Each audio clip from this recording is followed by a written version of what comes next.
Thank you for being with us today for the Mental Health and Neuroscience Postgraduate Program webinar and masterclass. My name is Dan Hermans. I'm Professor of Youth Mental Health and Neurobiology at the Thompson Institute at University of the Sunshine Coast and Program Coordinator for the Mental Health and Neuroscience Postgraduate Program.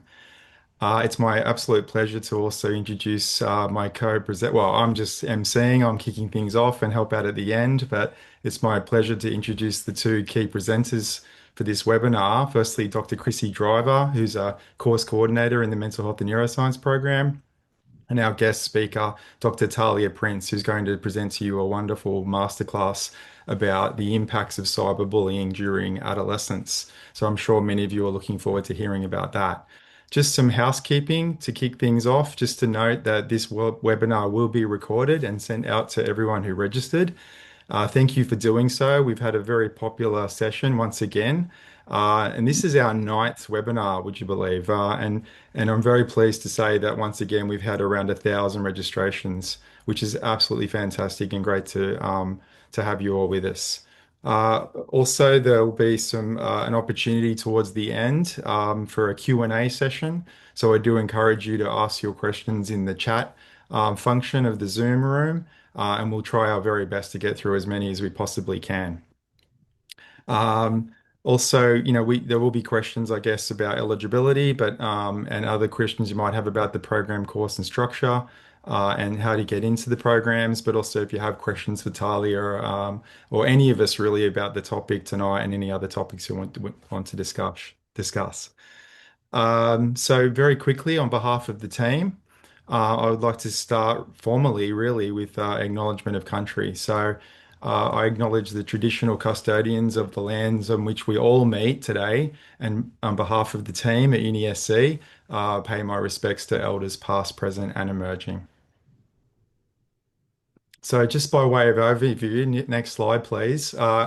Intro by me, of course, already kicked things off. I'm going to quickly talk to you about the Thompson Institute at the University of Sunshine Coast, and then hand over to Chrissy Driver, who's going to give you an overview of the programs, the mental health and neuroscience postgrad programs, from everything from admission requirements, how to apply, the makeup of all the programs, and very importantly, some student stories and testimonials.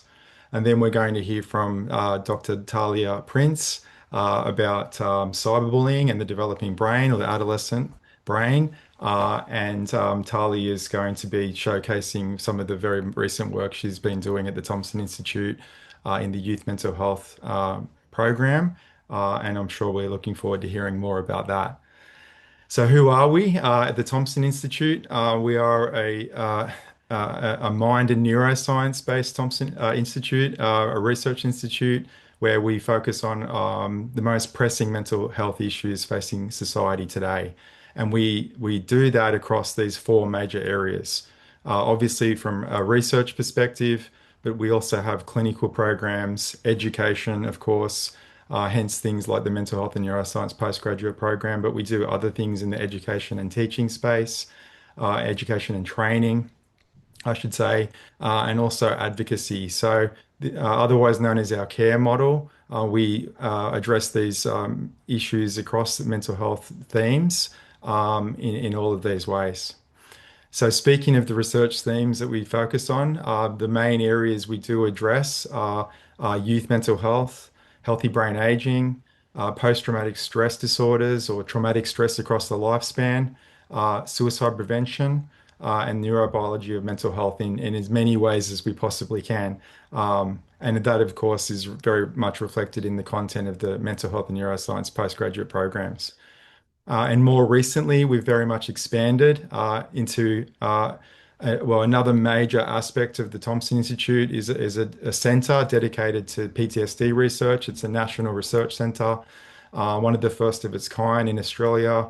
And this one, we're very much addressing traumatic stress across the lifespan, hoping to bring together the best advances in neuroscience and psychotherapies, and to discover and help people in terms of PTSD and stress-related disorders with the most current and up-to-date and novel interventions. That slide now you can see says to me that it's time to hand over to Chrissy. Chrissy's going to give you an overview of the programs. Thank you. Thanks, Dan. And just apologies, we've got a few glitches with the slides, so they are changing at random points, but I think we've got a handle on it now. So yes, I'm going to give you a quick overview of the MHN courses. I will try to be quick. So I know a lot of you are keen to hear from Taliah. So we do have 3 programs in our mental health and neuroscience suite. We have the graduate certificate, the graduate diploma, and the master's. Oh gosh, my computer's going very well, which works a little bit differently, and I will explain that soon. So if you're wondering which might suit you best, then we'll go through these differences and share what our graduates have been doing with their qualifications. But I'll just start with this video, which gives you an overview of our program. I'm the program coordinator for the Mental Health and Neuroscience postgraduate programs. And these courses all cover topics that are addressing some of the most pressing issues in mental health. And they also very much reflect what we do at the Thompson Institute. We have topics that range from youth mental health to suicide prevention to healthy brain aging to lifestyle factors and mental health. Well, as a postgraduate program, many of our students have their own careers and aspirations, and I believe that they come to our program because they want to advance their career, whether it is backgrounds in leadership or education or policy making or social work. Certainly what we know is that mental health knowledge and learning is really important for any career path that involves people. We go to great lengths to design many of our assessments to be variations of what researchers might do. So we would get students to write articles for a given journal. By allowing our students to do assessments in this regard, they learn about skills like writing a research article or delivering a research argument or a topic in the field of mental health and neuroscience with a science communication lens to it. And therefore, those skills are very transferable across a whole range of areas. The mental health and neuroscience postgraduate programs are fully online. This is the only online postgraduate program that covers mental health and neuroscience being offered in Australia currently. There's one other program, and to my knowledge, there's only one other program like this in the world. So I think the whole format is innovative, and we certainly know that it is a success because of the uptake across the country.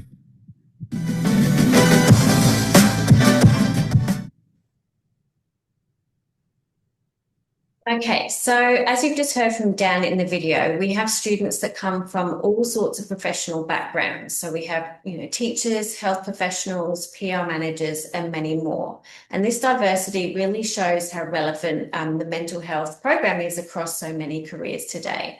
And because our programs are fully online, we also have students from all over Australia and even some who are living overseas. And one of our current students said it's really inspiring to see people from different walks of life coming together to learn how they can better contribute to the world and our communities.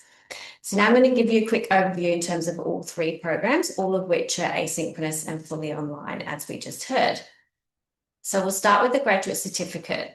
And this is in the graduate certificate, we start with the major kind of mental health disorders across the lifespan and look at the neuroscience behind them. So we look at things like trauma, neurodiversity, mood disorders, eating disorders, substance use, PTSD, and dementia. But we also look at current and emerging treatment approaches. Next, we dive into youth mental health, exploring issues like cyberbullying, which you'll hear a little bit more about later, suicidality and social connectedness, and also how these experiences can impact the teenage brain. Then we introduce neuroimaging techniques like MRI and EEG and how they've advanced diagnosis and treatment, plus looking at emerging brain-based biomarkers.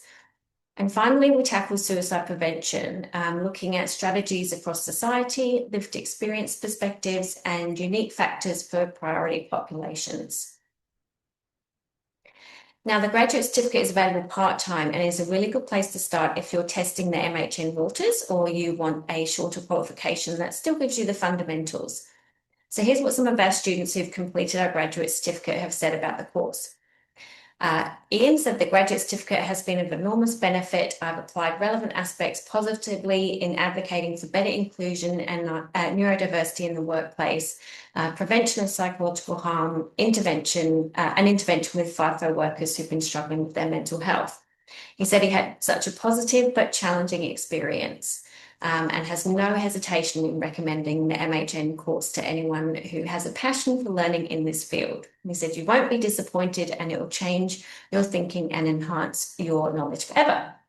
So let's look at what the eligibility is for the graduate certificate. So for this course, which is just the 4 courses, you'll need a bachelor's degree in any discipline, or you've completed a recognised AQF diploma level qualification and have 3 years full-time relevant work experience in a mental health setting.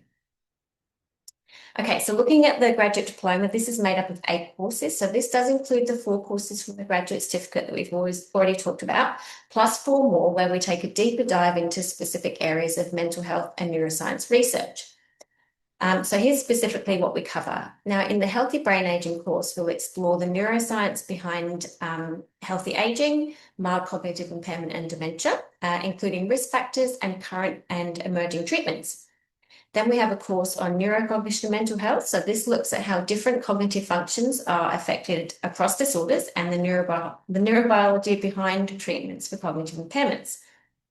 Then we have stress-related disorders, where we unpack the neurobiology of stress and trauma and review evidence for current and novel treatments for conditions like PTSD. Then we have lifestyle factors in mental health. So this course focuses on how lifestyle is shaping prevention and treatment. We do look at the neurobiology behind these factors and the benefits of these multi-domain approaches, I guess. So as you can see, the graduate diploma kind of takes you to that next level, giving you deeper knowledge on key topics and plenty of opportunities to apply what you learn in your own professional context. So let's hear what some of our students say about our graduate diploma. And we're going to hear from Marissa, who is one of our recent graduates. My name is Marissa Price, and I'm a secondary school teacher at an all-boys college where I teach psychology, legal studies, and English. Working in secondary education, I can see daily how crucial neuroscience is for understanding behaviour, cognition, and emotional well-being. The grad dip offered me the chance to build foundational knowledge, and it quickly began transforming how I engaged in my teaching role. The units on youth mental health and biology, stress-related disorders, and understanding and preventing suicide were not only fascinating, but also gave me practical strategies for supporting struggling teenagers. What I've enjoyed most about the MHM program is how interdisciplinary and applied it is. It's not just theoretical, it's learning that's relevant and transformative. I particularly appreciated how the content helped me connect contemporary scientific research with human experience in meaningful ways. My name is Maria. So I'm going to talk to you a little bit about what some of our students tell us that they're doing with their qualifications, because we do get asked that a lot. So for many of our students, the graduate diploma is about becoming, I guess, more specialised in their current professions, gaining deeper mental health and neuroscience knowledge to better understand their clients' needs. Others take this as part of, I guess, a career change to follow their passion or simply for personal growth. We have had some students use the grad dip as a stepping stone into medicine as well. Some complete it to strengthen their CVs, apply for senior roles, or move into mental health and wellbeing positions within their organisations. And so with many workplaces now prioritising health and wellbeing, having this knowledge is a real advantage. It's helping organisations prepare for the future with diverse skills in their workforce. So to enrol in the graduate diploma, you'll need an undergraduate degree in a relevant discipline. So this could be science, medical science, nursing, psychology, health science, counselling, OT, paramedicine, speech pathology, social work, etc. But that is not an exhaustive list. If you don't have a relevant undergrad, then the grad cert might be a good place for you to start. And as it's nested, you can always move on to the grad dip afterwards. So now onto the master's program. So this includes all the graduate diploma courses that I've spoken about, but it finishes with a research project. So here's how it works. You'll first complete a research principles course, which introduces you to the different research areas in mental health and neuroscience. Now then comes a supervised research component. So this involves firstly a comprehensive literature review on a chosen topic, and then an empirical thesis that makes an original contribution to the field. So generally with these projects, you'll work with existing data sets that are often part of a larger research program already happening here at the TI. So your project really builds on ongoing research that's already in progress. So in terms of eligibility, I guess if research is what you want to do and you meet the eligibility criteria, then you can apply directly to the masters. But if you're more interested in the content that we've talked about without the research component, then perhaps the graduate diploma or graduate certificate might be a better fit. And if you're unsure, you can always start with one of those and apply for the masters later. So in terms of eligibility, it's similar to the graduate diploma, but we also ask for a personal statement about your motivation for choosing the masters and how your background aligns with the program and research opportunities. But just a quick note, the places in the master's program are very limited to ensure high quality projects, and the quota kind of changes each semester. Applications for trimester 1 have closed, but currently you can still apply for the grad dip or grad cert now to start in trimester 1. So let's just hear a little bit more from Marissa, who was one of our first master graduates. In mid-2024, UniSC launched the master's program, just in time for me to scrap my planned semester off and dive deeper into adolescence and cognition. And honestly, understanding how adolescent brains work is pretty invaluable when you're deciding how to teach them. The lifestyle and mental health unit, for example, really challenged me to think differently about how I support my students, especially when it comes to sleep, diet, and emotional regulation. The knowledge I've gained has had a direct impact on my work. I'm more confident interpreting research, explaining complex mental health concepts to both colleagues and students, and in teaching my own psychology classes more effectively. Statistics has never been my strong suit, but thanks to the patience of the MHN staff, I now provide far richer learning experiences for my own students. I feel equipped to lead interdisciplinary projects grounded in neuroscience and mental health through projects that produce measurable outcomes, not just anecdotal insights. In mid Okay, so what a great story from Marissa. Now, I know postgraduate study can be expensive, so I do have some great news for you, for those of you considering specifically the graduate certificate or the graduate diploma. So both currently have Commonwealth supported places, which means they're offered at a significantly reduced cost. The master's program isn't part of this scheme at the moment, so that is full price, and that is something to keep in mind when deciding which option you think might work best for you. So next we'll quickly cover some of the common questions we get from prospective students and share advice from my current and past students. So one of the most frequent questions is, how much time do we need to study each week? Now, our programs follow UniSC's usual trimester dates, so you'll have about 12 weeks of content, but because everything's fully online, you can choose when and how you study. So if you like structure, you can follow along week by week with guidance from your coordinator, but if you prefer flexibility, you can totally work at your own pace because the entire course content is available from day 1 of the trimester, so you can start planning your assessments straight away. The only requirement is that you do submit your assessments by the due dates. Now, as a guide, the university recommends about 10 hours per week per course. Our modules are designed to take a couple of hours each. And if you do choose to do the optional activities, then obviously this will add more time. Beyond that, it's up to you how much time you spend on self-study and assessments. Now, most of our students work part-time and full-time, so many choose to study part-time for a better balance and a deeper engagement with the content. But we do also have students who manage full-time load, so it really depends on what works best for you. So advice here from some previous students, Lisa and River, who both did the graduate certificate part-time. Both Lisa and Riven, worked full-time, so they studied part-time and recommended using planners and compartmentalize by blocking out time each week to focus on your study. We also get asked a lot, what's online study really like? So if you haven't done it before, it can feel a little different at first, but most students do adjust quickly. So there's no lectures or tutorials to attend. It's very a lot more flexible, but it does mean that you need to be proactive and manage your time.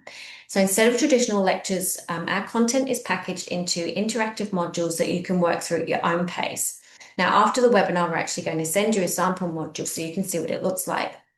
Also, because everything's online, you can structure your study around your work and life commitments. And yes, the modules can even be viewed on your smartphone. There are also plenty of opportunities to connect with others through discussion boards, optional Zoom drop-ins, and extra activities that are designed to consolidate your learning, but also prepare for your assessment tasks. So these kind of activities are similar to what you'd find in an in-class tutorial or workshop, but in the online setting, they're actually optional. So you can choose what works best for you. Again, the only non-negotiable is completing and submitting your assessments on time. So feedback from Riven, she said the course was really informative, engaging and empowering, and you could be as autonomous or collaborative as you wanted to be. She said the online format was easy to navigate. We also get asked a lot how much neuroscience is in the course, and yes, the answer is lots. So neuroscience is a rapidly growing field and has become quite popular lately, thanks to some, recent podcasters. So it's a really exciting time to be learning about the brain. But we don't expect you to finish the program knowing everything about the brain because there's so much to learn there. But we do cover a lot of neurobiology, imaging techniques, and more. Now, some courses do lean more heavily into the neuroscience and others a little less, but overall, it's definitely a true blend of mental health and neuroscience. But that's what makes this program unique in Australia, like Dan said. It's not mental health with a sprinkle of neuroscience. It's definitely a balanced mix of both. Now, some of our students do find the neuroscience content a bit challenging at first. It's kind of like learning a new language, but it does become more manageable as you progress, and you'll start to see some reoccurring themes across the courses. It is worth noting, though, that while the internet is full of mental health and neuroscience content, this program does go deeper. Through our assessments, we encourage you to develop strong science communication skills, and as our program coordinator, Dan always says, to be a healthy skeptic. So that means digging into the literature, considering all sides of the evidence, and evaluating findings in the context of your own professional or personal context. And we do use a variety of assessment styles to test your knowledge and give you opportunities to demonstrate science communication across those different contexts and audiences. So some feedback from my graduates. The teaching staff do a great job of breaking down incredibly complex topics so that they were easy to understand. The information is really current, and I was amazed to discover the course covers such a broad range of topics. Okay, so in terms of the student supports that are available, it's important to know that as an online student, you'll have access to all the same support services as an on-campus student. So this includes academic support, student wellbeing services, accessibility services, and more. Plus, you'll get plenty of support from your course coordinators through discussion boards, optional Zoom drop-ins, and regular check-ins with study tips and helpful hints throughout the semester. So let's get a wrap up from Marissa before I quickly tell you how you can apply. Oops. The online format has been a major strength of the MHM program. As someone balancing full-time work, study, and parenting, being able to learn on my own schedule has made a huge difference. Support from coordinators, forums, the library, and peer discussions are always accessible and encouraging. The materials were well structured and engaging, which kept me motivated and connected, even in a remote learning environment. If you're considering any of the MHN courses, my advice is simple: do it. Be ready to be stretched, to grow, and to discover new ways of thinking. It's an investment not just in your knowledge, but in your capacity to make a meaningful difference in your field, your community, and in your own understanding of the human brain and mind. It's a fascinating subject that never gets old. Applications for the grant certificate are still open. You can apply directly online to the UniSC website. Do check the eligibility criteria before you include all the necessary information in your application to make it easier. If you're not sure what your qualifications and experience are appropriate, you can always speak to student services. So now we're going to pass over to Taliah Prince, who's going to take you through an amazing masterclass. Thank you so much, Chrissy, and thank you everyone for being here today. So as was just mentioned before, I'm a postdoctoral research fellow in youth mental health and neuroscience at the Thompson Institute, and my research really sits at the intersection of adolescent development, online social experiences, and mental health. So particularly looking at how cyberbullying and appearance-based online harm shape long-term mental health outcomes for young people.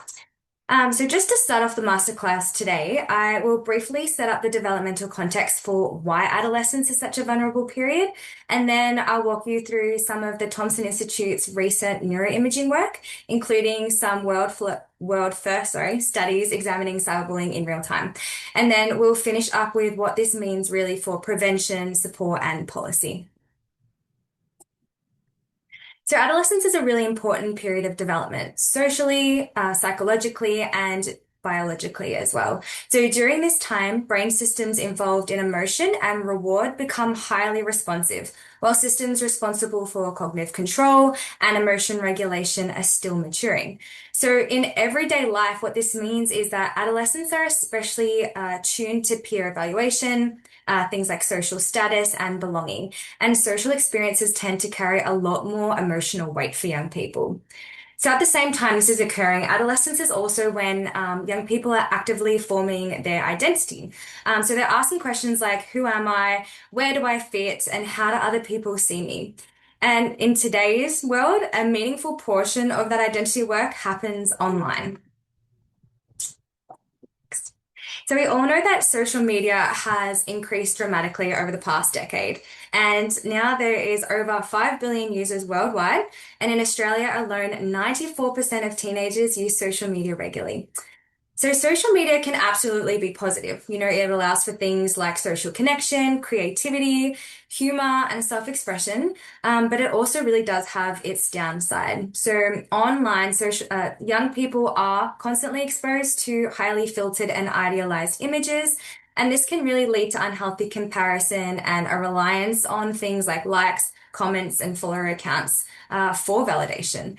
And really importantly, especially for this presentation, is that social media also creates new opportunities for harmful interactions like cyberbullying.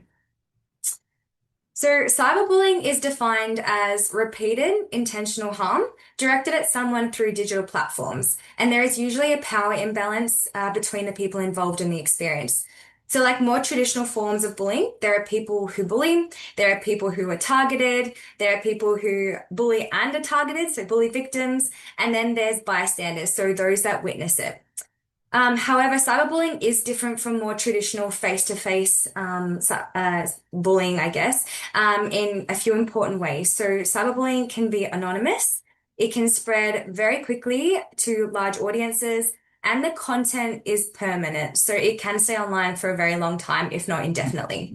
And because of these reasons, cyberbullying is often considered to be a lot more harmful than face-to-face bullying context.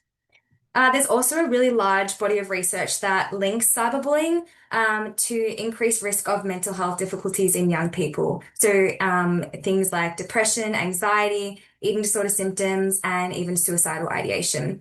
And this really becomes even more concerning when we consider how common these experiences are during adolescence. So according to the Australian Institute of Health and Welfare, around 1 in 5 adolescents aged between 15 and 19 report bullying within the past 12 months. And of those experiences, 37% said that was cyberbullying. It also found that around 44% report at least one negative online experience in the previous 6 months.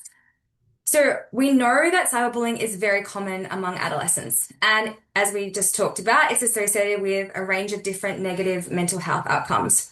So the next question really becomes, beyond these self-reported associations, what do we know about how cyberbullying is impacting the developing brain? So until recently, we actually didn't have strong evidence about the mechanisms through which cyberbullying affects young people. And that's because most of the research has largely relied on questionnaires. And questionnaires are great because they're essential for measuring exposure and mental health outcomes, but they can't capture what's going on in the brain as an experience unfolds. And this is really where the Thompson Institute's work has been particularly important. So researchers here have used neuroimaging approaches in the past few years to examine how the adolescent brain responds to viewing cyberbullying related experiences in real time. And I'm just going to quickly run through some of those research studies now.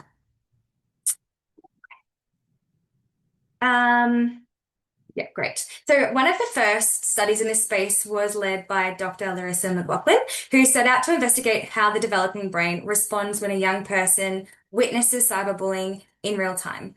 So to do this, the team first needed to develop and validate a stimulus set designed to closely simulate the kinds of cyberbullying that young people actually see online day to day. So essentially, the researchers created 24 Instagram-style scenarios, so including 12 cyberbullying and 12 match neutral scenarios. And you can just see an example of one of those match scenarios on the screen there. They then recruited young people to rate the scenarios in terms of their perceived severity and realism. So how realistic do these scenarios look and how severe are they? And then based on those ratings, the team then selected the 6 strongest and most representative cyberbullying scenarios. And this is what made up the Cyberbullying Picture Series, or CyPICS. And now this stimulus set is validated for use in both behavioral and neuroimaging research. And really, with that tool in place now, the next step was to examine how the brain responds when these kinds of stimuli are seen in real time.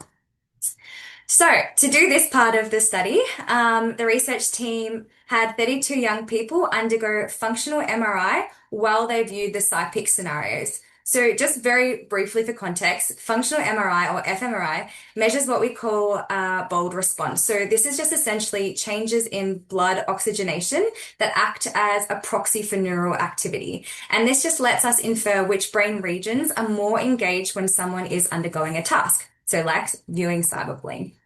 So in the context of this study, fMRI allowed the researchers to look at the neural responses in real time by comparing brain responses of young people when they were viewing the cyberbullying posts compared to the neutral posts. In addition, the researchers also collected information about participants' recent cyberbullying experiences. And really, this just meant that they could test whether personal experiences or previous histories shape neural responses. And this is really important because we know that not all young people respond to cyberbullying in the same way. All right, and so what did they find? They identified 12 different brain regions where activity was significantly greater when participants viewed the cyberbullying scenarios compared to the neutral content. So broadly, these regions map onto systems that are involved in emotional processing, interpreting social situations, as well as self-referential thinking. So in other words, how we understand social threat and what this means for the self.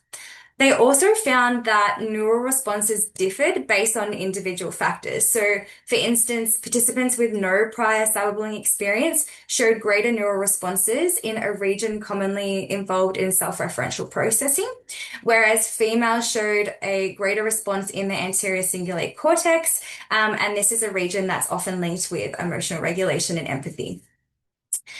So the key takeaway really from this study is that even witnessing cyberbullying can engage brain systems involved in social threat and self-processing. And these responses vary depending on individual factors like gender and personal experiences.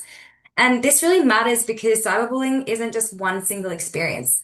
Rather, research does suggest that different forms of cyberbullying can result in very different mental health outcomes. So as an example, attacks on intelligence or competence may undermine academic self-concept and school belonging, whereas then attacks on something like appearance may undermine body image and self-worth. And this can then increase, the likelihood of developing things like disordered eating and body image disturbances.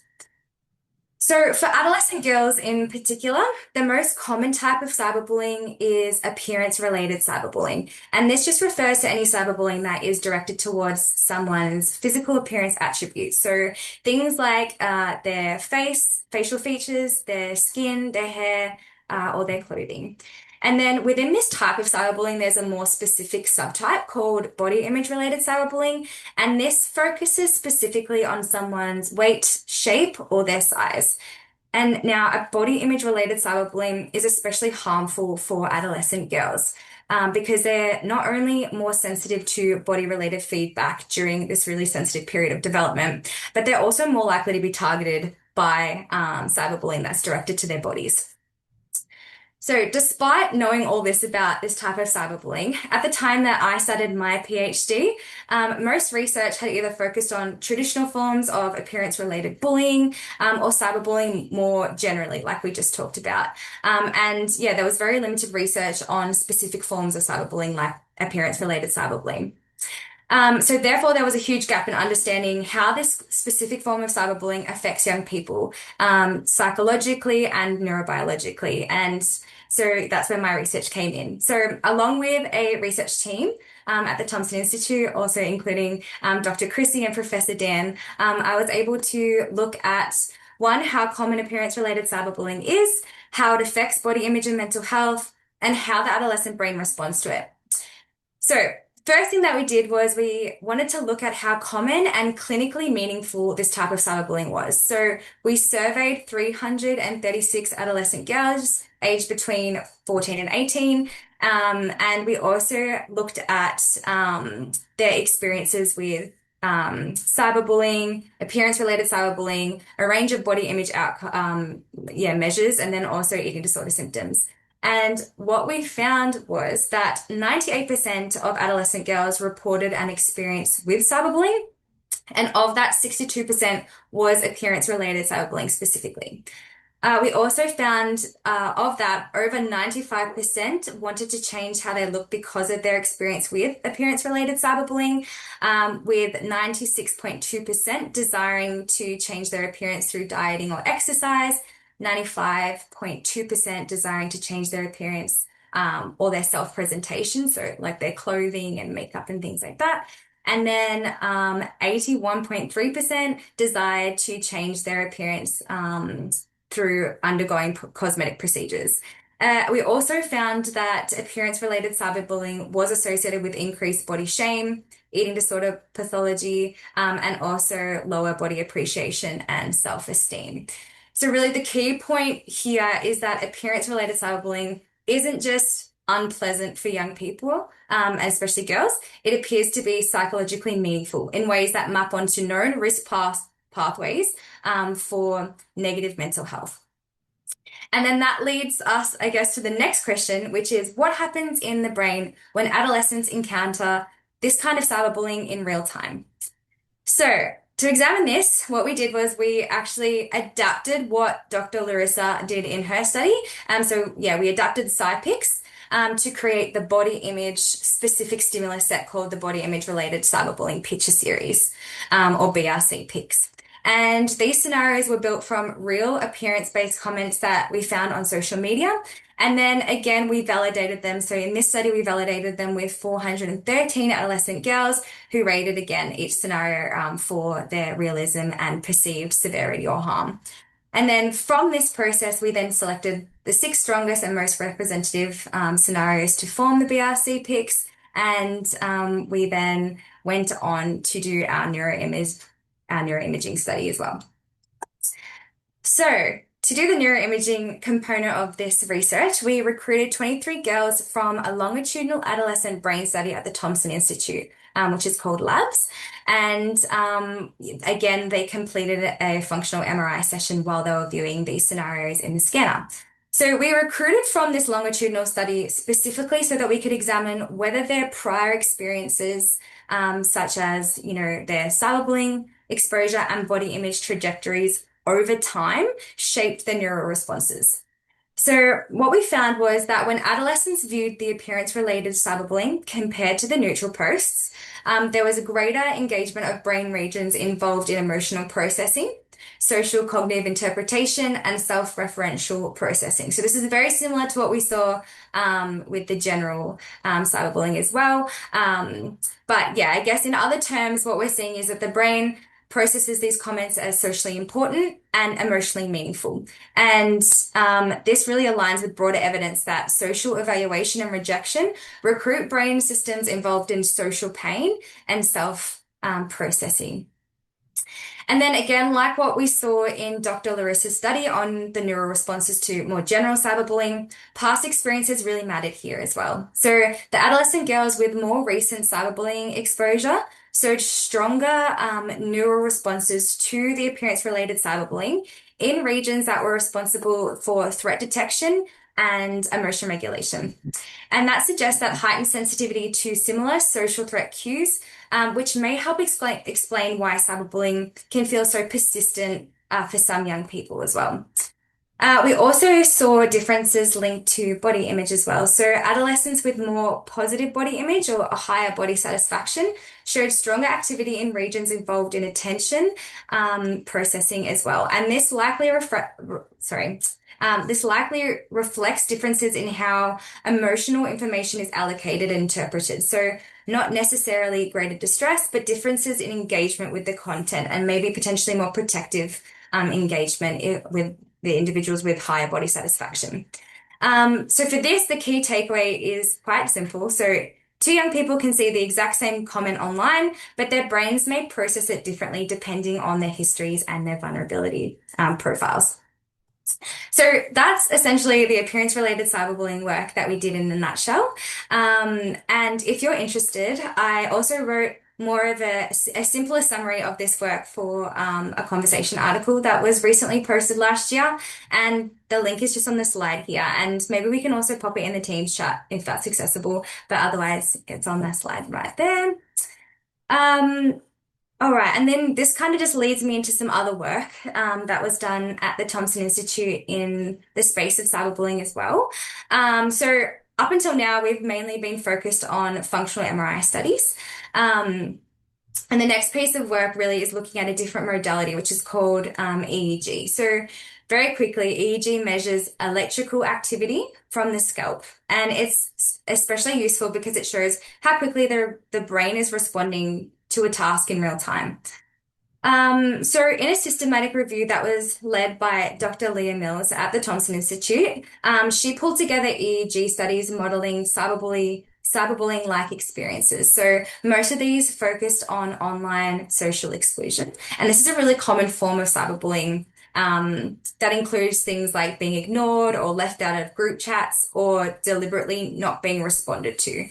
So just across the studies that she reviewed, there were consistent signs that online exclusion triggers brain responses linked to things like distress, threat attention, and again, emotion regulation. And importantly, several of the studies also suggested that social connection really, really matters. And we actually see this across a lot of research in this space.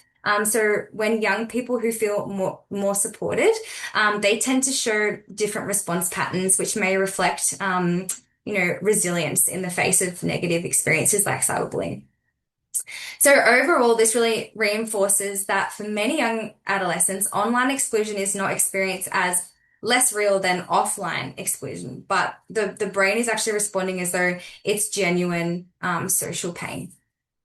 Okay, and then to sum this all up, there's really three messages that come through really clearly when we put all these findings together. So the first is that negative online experiences like cyberbullying are common during adolescence and they're linked to real psychological harm. And importantly, different forms of cyberbullying can be linked to different outcomes. As we saw, there's differences between general cyberbullying, appearance-related cyberbullying, online exclusion, etc. And then the second thing that we see is that the brain doesn't treat cyberbullying as just online drama. Across the studies, cyberbullying does engage systems involved in social threat, emotional responding, and really how young people think about themselves. And then third, not every adolescent responds in the same way. So yeah, different factors like gender, past experiences, social connection, body image, they all impact how strongly young people are reacting to cyberbullying. And this helps to explain, obviously, why cyberbullying has lasting effects for some young people, but not for others. And this really just leads to a key question, which is, so what actually helps? So across cyberbullying literature and consistent also with what we see in the developing brain, one of the strongest protective factors for adolescents is belonging and social connection. So feeling socially connected and feeling like the young person matters to other people can help reduce vulnerability and support recovery as well after any kind of online harm. And importantly, the protection doesn't require a huge friendship group. So even one trusted adult, so a parent, a teacher, an older sibling, just someone who notices, listens, and takes a young person seriously can really help shift outcomes for young people as well. A second key protective factor is early detection. So cyberbullying tends to do the most damage when it stays hidden. So it really helps when adults and schools normalize conversations about online life. So, not just asking questions, how is school, but how are things looking for you online? Has anything happened that made you feel unsafe or judged? And how can I support you in that? And then finally, it reinforces the value of building digital resilience. So that includes things like media literacy, which is recognizing that online content is curated, popularity metrics aren't measures of self-worth, and online comments can feel disproportionately intense, especially during adolescence, because it is such a sensitive period of development and because there is so much weight put on peer evaluation and peer value. And then we get to the implications. So in practical terms, this points to a few really clear prevention priorities for schools and communities. So in schools, one of the most important things really is having clear and trusted reporting pathways. So young people need to know exactly where to go, what will happen when they, report cyberbullying, and the responses, and just knowing that the responses will be timely, consistent, and also trauma informed, so they don't feel like they're facing cyberbullying alone. And then the second priority is in really like shifting peer culture, because cyberbullying often happens in front of an audience. So bystander behavior really matters in this space as well. So when peers reinforce cyberbullying, so even if passively, it can escalate the cyberbullying itself. So so when peers do intervene though, or they report or they support the target, research also shows that this can significantly reduce harm for the victims as well. So prevention should include bystander education and pro-social norm setting here as well. And then finally, it's important to note that prevention can't just sit with schools alone. So communities need ongoing education and support for parents and carers as well, because many adults still feel really unsure about what to look for, what language to use, and what effective response actually looks like. And at the systems level as well, platform safety matters too, especially for moderation and design, because one of the defining features of cyberbullying is that it can remain psychologically active through repeated exposure and reminders and re-triggering and all those things that are specifically for cyberbullying.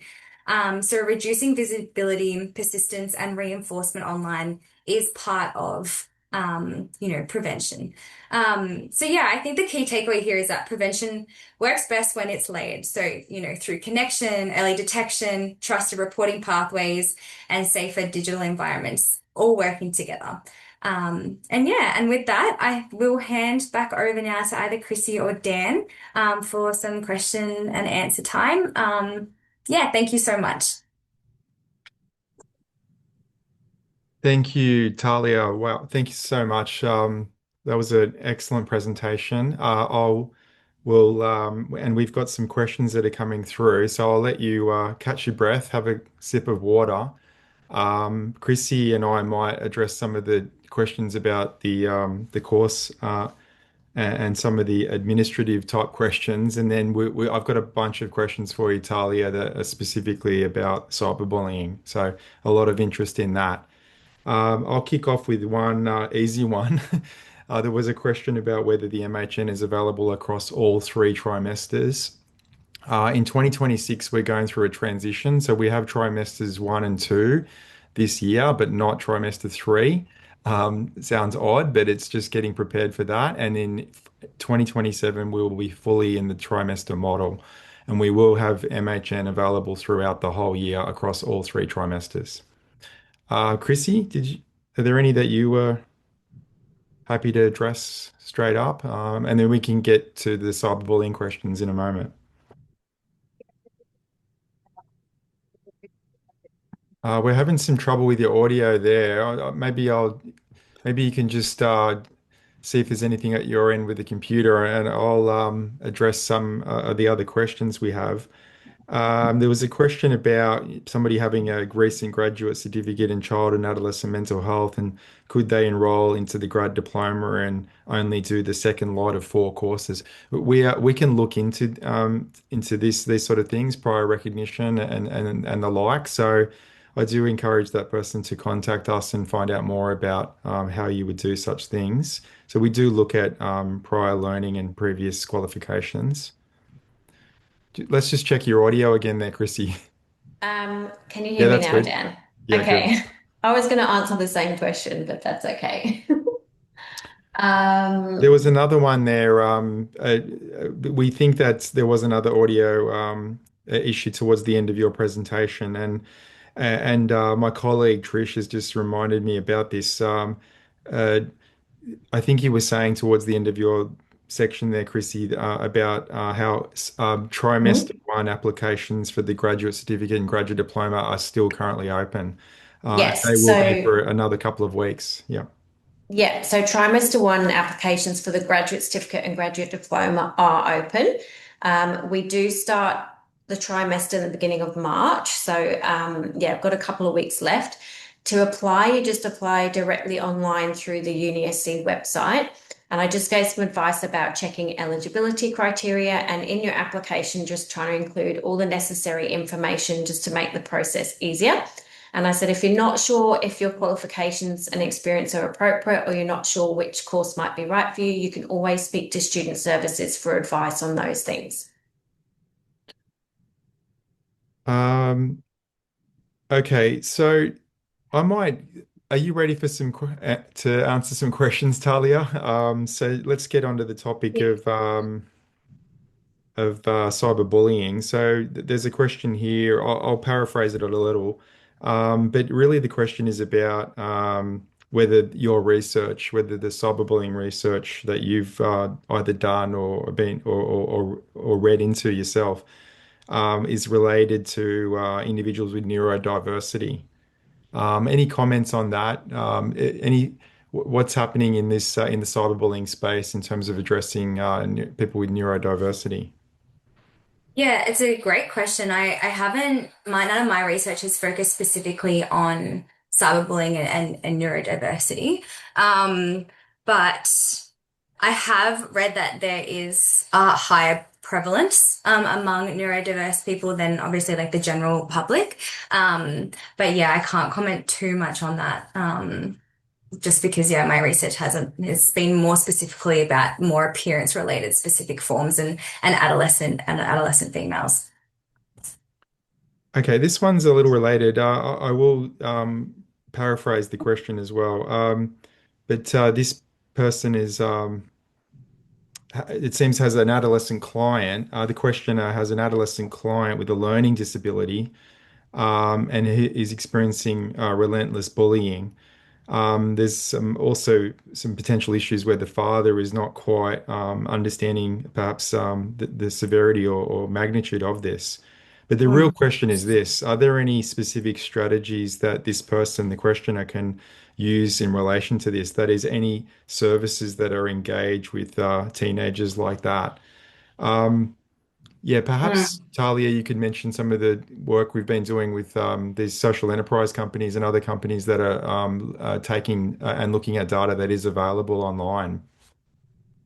Yeah, yeah, there's definitely some really great online resources around how to support young people that have experienced cyberbullying. In terms of what Dan was just talking about with the social enterprise companies, there is apps or I guess organizations now that have monitoring tools for social media. So they can monitor what a young person is doing online, which is what is just publicly available. And then they report back any negative experiences to schools or to teachers or I guess I think that probably could do with clinicians as well. And then it's just flagging any negative experiences. And then once that is being flagged, it actually provides people with resources in how to assist young people dealing with cyberbullying and you know helping prevent you know the development of negative mental health outcomes as well. I hope that Yeah. answers it a little bit. Yeah, just to reiterate and just to add to that, that this is these are companies that look at data that's that they can get online because it's public facing information really, and they provide summaries of these online interactions on social media and then categorize them as being negative, positive, neutral, and so on. And so that might help if you have a client where there's other members of the family don't understand the magnitude of what they're experiencing. So another question for you, Talia, does the research show that cyberbullying has an impact on face-to-face bullying in terms of its frequency? So you touched on how cyberbullying is very similar in many ways to traditional face-to-face bullying, but do they interact in terms of the frequency? Yeah, so it's very common that someone who is experiencing no, sorry, face-to-face bullying is also experiencing cyberbullying.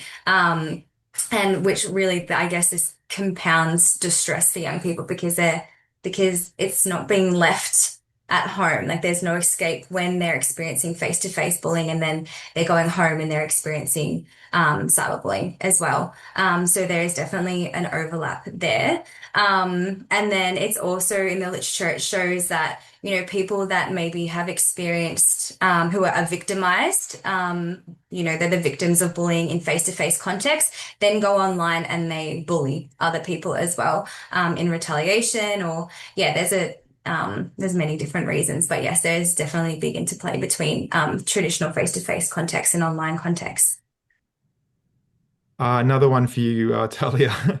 And I guess I was probably expecting a question along those lines. And I'll, I'll paraphrase this one a little bit as well. So it's along the lines of, how your findings, your results, how do you think they might change or impact the Australian enforced restrictions in terms of social media bans for under 16s? Do you think that your work in cyberbullying and similar work is going to impact this recent government decision and policy? Um, Potentially. Obviously, the main aim of the ban is to reduce young people's exposure to harmful content like cyberbullying. So, in terms of the ban, in theory, this definitely makes sense. So, less time on social media could mean fewer opportunities for cyberbullying, as well as other things like, appearance pressure and other damaging content. So, um, I guess the cyberbullying research that we've conducted at the Thompson Institute really does help enforce, why the ban could be potentially positive. But at the same time, there is some things that we would be a little bit worried about in the context of cyberbullying. And that is that a lot of research shows that young people still find a way to get on to, bypass restrictions on social media. So, if they are now still going on social media, this may then push their online lives further out of sight. And then this just makes it harder for parents and teachers and other adults to notice when something isn't right. And then, then it's a lot harder to intervene. So yeah, I think to answer just the question, yes, I think it would support the ban, but also there's a lot of things to consider when talking about, well, is the ban actually helpful for cyberbullying? I guess that's a different question though. I quite like this one. So the question is as follows. We know that cyberbullying has an impact on the adolescent brain, but Mm. how does knowing about which regions of the brain are affected help the person being bullied? Yeah, that's a good question. Um, I think it really just helps with the development of like interventions. So like I was saying before, if we know that cyberbullying is experienced as like a social threat, then I guess it's then taken a little bit more seriously because it's not just, what people say online drama. Or if we know that it's influencing, emotion regulation, then it's teaching young kids how they can regulate their emotions online. So I guess by knowing more about, yeah, how cyberbullying impacts the brain, then we I guess it's just better for intervention and for education for parents, teachers, as well as young people as well. Yeah, and just to add to that, our general approach in especially the youth mental health program is that there's an important science communication aspect to this. So, and helping people who are experiencing mental health issues by explaining that it impacts the brain and it leads to changes in the brain helps validate that or make those things more real, I guess is one way to say that. So, and it's confirming, what can be, often very complex thoughts and behaviors and feelings related to these things. It does help people also appreciate and understand that it can lead to changes in brain structure and function. I might give you a little break, Talia, and just check in with it. Chrissy has any more any questions to address about the programs? Are there any in particular that are coming through, Chrissy? Yeah, there's a question, just checking you can hear me okay? Yes. Yeah, so there's a question about, do any of the assessments require statistical reporting? And if so, which program does the school use? So that's a great question. In the graduate certificate and graduate diploma, there's no need to do any statistical analysis. That part comes into play if you end up doing the research component of the master's. And I guess the program that we use would vary. I mean, there's lots of free programs online. So yeah, it would be a discussion with the supervisor to kind of decide which program you're most comfortable with, I guess. So I hope that answers that one. Oh, I did see another one. There's a question about research within mental health and Indigenous populations. So absolutely, we cover First Nations people's mental health throughout the course. We don't have one specific course allocated to First Nations mental health, but that's because it is embedded and spread throughout all the courses. So you will hear those types of conversations and different research perspectives that are unique for First Nations people.